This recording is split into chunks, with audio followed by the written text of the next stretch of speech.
Sud Radio, Osez entreprendre, Thomas Binet. Comme chaque dimanche, c'est l'heure de votre rendez-vous économique en compagnie de celui qu'on qualifie modestement le meilleur. Bonjour Thomas Binet. Bonjour Maxime, quel accueil. Mais toujours, vous avez remarqué, je monte en puissance. Oui, je vois bien. Chaque dimanche. Qu'est-ce que ce sera avant la fin de la saison? On se rapproche de Jésus. Qu'est-ce que vous voulez? C'est comme ça.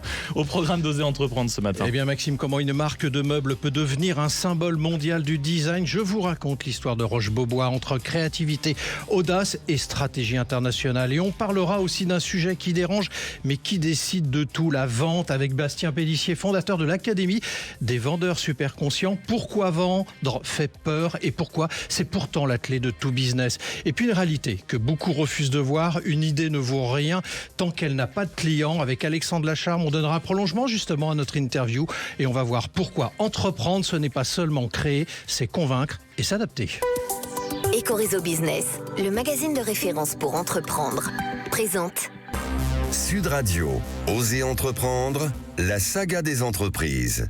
Alors en ce dimanche matin, mon cher Thomas, on va s'intéresser à une marque qui incarne alors à la fois l'élégance à la française, mais aussi l'avant-garde du design. C'est Roche-Beaubois. Mais derrière ce nom, il y a une histoire qui est plutôt inattendue. Absolument Maxime. Roche-Beaubois, d'abord c'est la rencontre improbable de deux familles parisiennes.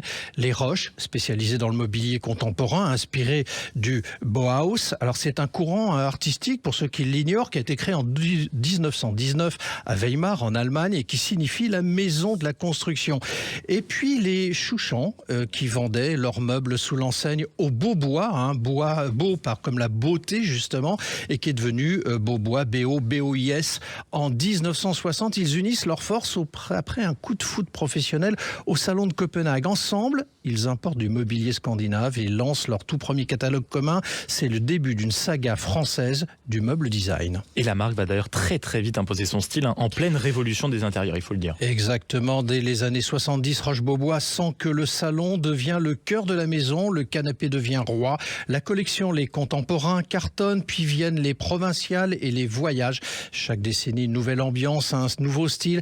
Mais ce qui ne change pas, c'est cette volonté de mêler audace, créative et confort. Ils collaborent avec les plus grands designers, Pierre Paulin, Jean-Paul Gaultier et d'autres, et imposent leur vision du design à vivre à l'international. Et aujourd'hui, Roche-Beaubois, qu'est-ce que ça devient? Ça ne cesse de grandir. Roche-Beaubois publie un chiffre d'affaires annuel en 2025 de 402 millions d'euros, conforme aux attentes. Selon le communiqué officiel diffusé le 29 janvier dernier, l'objectif est clair, continuer à faire rayonner l'art de vivre à la française dans le monde entier. À 66 ans, Roche-Beaubois prouve qu'elle a encore tout d'une grande maison contemporaine. Sud Radio, Osez entreprendre, l'invité.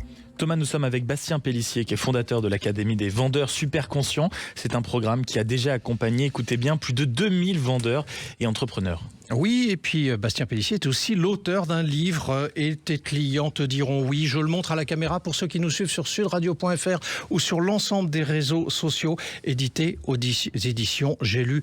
Bonjour Bastien Pellissier. Bonjour Thomas, bonjour messieurs.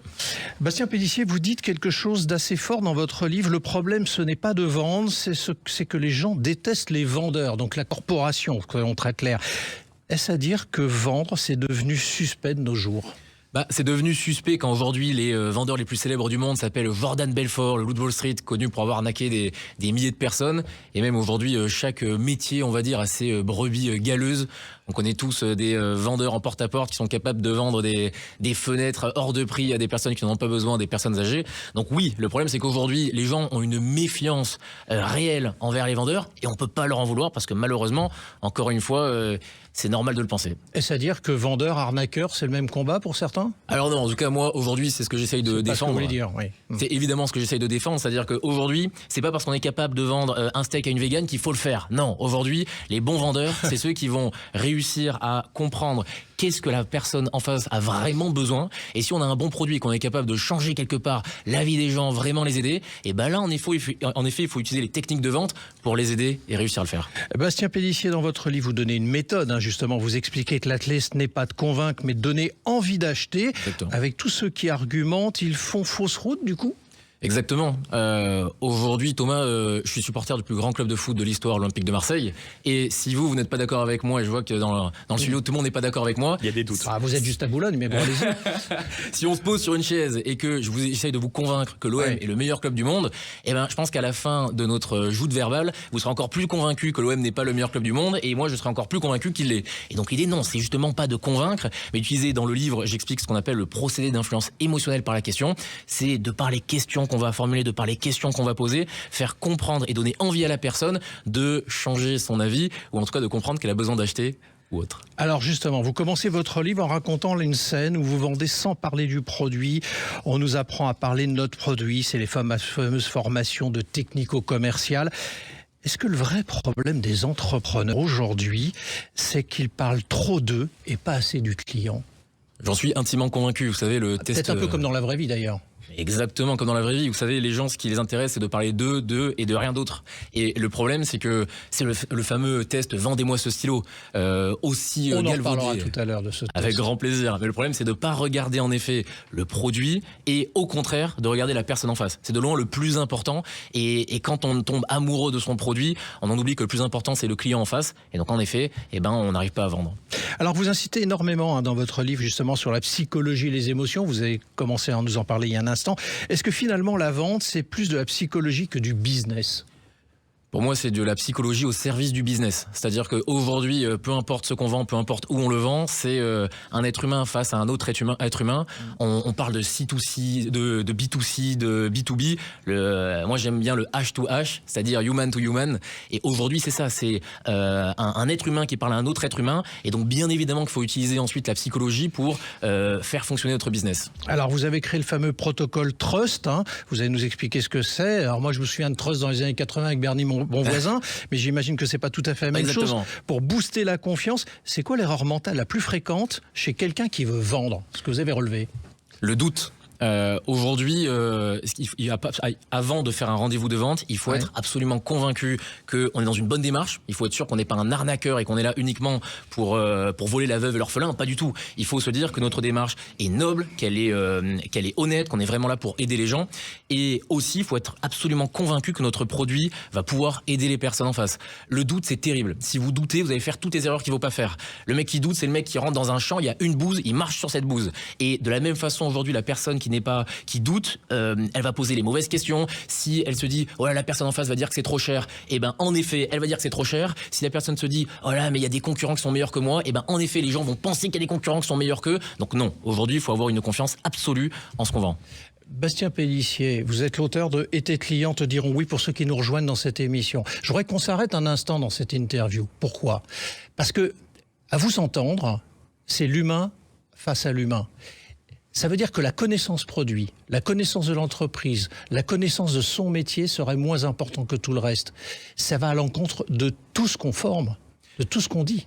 C'est pas qu'elle est moins importante, c'est qu'aujourd'hui, il faut comprendre ce que notre produit est capable de faire pour les gens. En fait, la seule et unique chose qu'il faut faire, c'est regarder encore une fois la personne en face et se dire, ok, quels sont ses problèmes, quels sont ses besoins. Moi, par exemple, je ne crois pas dans la vente, c'est de créer le besoin. C'est pas vrai. L'être humain moyen a des besoins qui sont d'ailleurs magnifiquement bien expliqués dans la pyramide de Maslow. Et le bon vendeur, c'est celui juste qui va regarder son produit et se dire, tiens, comment est-ce que mon produit peut venir combler les besoins de la personne qui est en face de moi. Et donc, le produit n'est pas important. Mais par contre, aujourd'hui, on a beau avoir le meilleur produit du monde, si on ne sait pas le vendre, malheureusement, ce produit restera dans un placard. Alors justement, pour ceux qui nous écoutent, qui sont des entrepreneurs, qui ont peut-être aussi des difficultés à vendre leurs prestations, il y a des mots comme ça que vous utilisez, des expressions. Je vais réfléchir, rappelez-moi. C'est des véritables objections ou ce sont juste des mensonges polis proférés par certains ? Dans 99% des cas, c'est en effet des mensonges polis. Et encore une fois, c'est des mensonges qui sont conscients ou inconscients. J'ai un ami qui est en surpoids, qui veut absolument perdre du poids. Et à chaque fois qu'il veut s'inscrire à la salle de sport, il me dit « Bon, là, c'est pas le bon moment, mais je pense que dans 6 mois, je m'inscrirai à la salle de sport. » Et j'ai envie de lui dire, mais attends, c'est quoi en fait ? C'est quoi derrière ces 6 mois ? Pourquoi tu veux pas y aller ? C'est quoi ce qui vraiment t'empêche d'y aller ? Et en fait, si on creuse, peut-être qu'on se rendra compte qu'il n'a pas envie de rentrer dans la salle de sport et de se sentir gros et nul face aux autres personnes de la salle de sport. Et donc, en fait, de façon inconsciente, il fait un petit mensonge pour remettre la décision à plus tard. Et donc, derrière les je dois y réfléchir, derrière les je dois en parler à quelqu'un, ce qu'il faut comprendre, en fait, c'est qu'on doit creuser pour comprendre quelle est la crainte qui incite la personne à vouloir y réfléchir, quelle est la crainte qui donne envie à la personne d'en parler à son associé, à sa femme ou autre. Bastien Pellissier, si quelqu'un nous écoute aujourd'hui et déteste vendre, c'est quoi le premier déclic à avoir pour changer sa vision? Qu'est-ce que vous lui conseillez? Encore une fois, il faut absolument qu'il soit intimement convaincu qu'aujourd'hui, il n'est pas en train de faire quelque chose de mal. Si aujourd'hui, il a un bon produit, que ce produit peut vraiment aider les gens, mais quelle est la raison qui ferait qu'on n'aime pas vendre? Au contraire, moi, si j'ai quelque chose qui peut vraiment aider la personne en face, je mettrai toute ma force de persuasion en place pour essayer de convaincre la personne justement de changer. Et je vais évidemment plus loin dans le livre. Alors, vous êtes un théoricien parce que vous avez écrit un livre, mais vous êtes aussi un praticien. Vous nous avez proposé tout à l'heure le test du stylo. Je vais vous laisser 30 secondes pour nous vendre votre livre. Vous pouvez le faire? Écoutez, je peux absolument le faire, Thomas. Allez-y. Mais je vais pas vous vendre mon livre, je vais vous dire dans quelles conditions potentiellement vous aurez besoin de l'acheter. Aujourd'hui, encore une fois, je pense que la vente, c'est la compétence la plus importante à apprendre pour n'importe quel entrepreneur. Les cimetières sont remplis de personnes qui auraient pu devenir milliardaires, encore une fois, mais qui n'ont pas réussi à vendre ou à défendre leurs produits. Et moi, aujourd'hui, dans ce livre, je vais vous apprendre un super pouvoir incroyable, qui est le super pouvoir de la vente. Le problème, c'est que, comme l'a dit un très grand philosophe, Spiderman, un grand pouvoir incombe de grandes responsabilités. Ce livre peut vous aider, encore une fois, à vendre un steak à une végane. Mais c'est pas pour autant qu'il faut le faire. Aujourd'hui, dans ce livre, s'il y a des entrepreneurs qui ont un bon produit, mais qui n'arrivent pas à le défendre auprès de leurs consommateurs ou autres, eh ben, vous devez foncer acheter ce livre parce qu'il vous expliquera justement si vous avez une belle expertise, si aujourd'hui vous avez vraiment envie d'aider les gens, ce livre vous expliquera comment le faire. Donc foncez l'acheter à la Fnac ou autre, Amazon, et vos clients vous diront oui. Merci à vous. Merci beaucoup Bastien Pellissier d'être passé du côté d'Oser Entreprendre. Et je rappelle donc, si on ne l'avait pas compris, que vous êtes l'auteur de ce livre et tes clients te diront oui. C'est paru aux éditions J'ai lu. Sud Radio, Oser Entreprendre, les essentiels de l'entrepreneuriat. Et pour clore cette première parenthèse économique, mon cher Thomas, nous sommes avec Alexandre Lacharme, entrepreneur, business engine et consultant entrepreneurial pour Oser Entreprendre. Et vous allez avec lui nous parler d'un pilier fondamental de l'entrepreneuriat, qui est la capacité à transformer une idée en client. Oui, et puis on vient de le voir d'ailleurs avec notre invité à l'instant. Mais Alexandre, on parle beaucoup d'entrepreneuriat, d'innovation, d'idées. Mais dans la réalité, ce qui fait la différence, c'est la capacité à vendre. Pourquoi est-ce si difficile pour les entrepreneurs selon vous? Parce que Thomas, il y a un malentendu dès le départ. Beaucoup d'entrepreneurs pensent que leur rôle, c'est de créer un bon produit ou un bon service. Alors que leur vrai métier, c'est de résoudre un problème pour un client prêt à payer. Donc entreprendre, ce n'est pas seulement créer selon vous? Exactement. Entreprendre, c'est confronter son idée au réel. Et le réel, c'est le marché. D'ailleurs, selon les observateurs, entre 2 et 5% des prospects deviennent clients. Et près de 80% des leads ne génèrent jamais de vente. Et c'est là que beaucoup d'entrepreneurs bloquent concrètement. Parce qu'ils restent centrés sur leur vision. Ils partent de leur solution, de leur fonctionnalité, alors que le client, lui, attend qu'on comprenne son besoin. Entreprendre, c'est avant tout écouter son marché. Donc un bon entrepreneur, Alexandre, ce n'est pas seulement quelqu'un qui a une bonne idée du coup. Eh bien non, c'est quelqu'un qui sait s'adapter. Qui accepte de remettre en question son produit ou son service, son discours, parfois même son modèle. Et souvent, la différence entre un projet qui échoue et un projet qui réussit, c'est cette capacité à écouter et à ajuster. Et donc, si je vous ai bien compris, entreprendre, ce serait surtout comprendre. C'est comprendre son client et son marché en acceptant que la réalité est toujours le dernier mot. C'est ça, le vrai métier de l'entrepreneur. Merci Alexandre. Et merci à vous Thomas, on vous retrouve dans une poignée de minutes pour Oser Investir. Sud Radio, Oser Entreprendre, Thomas Binet.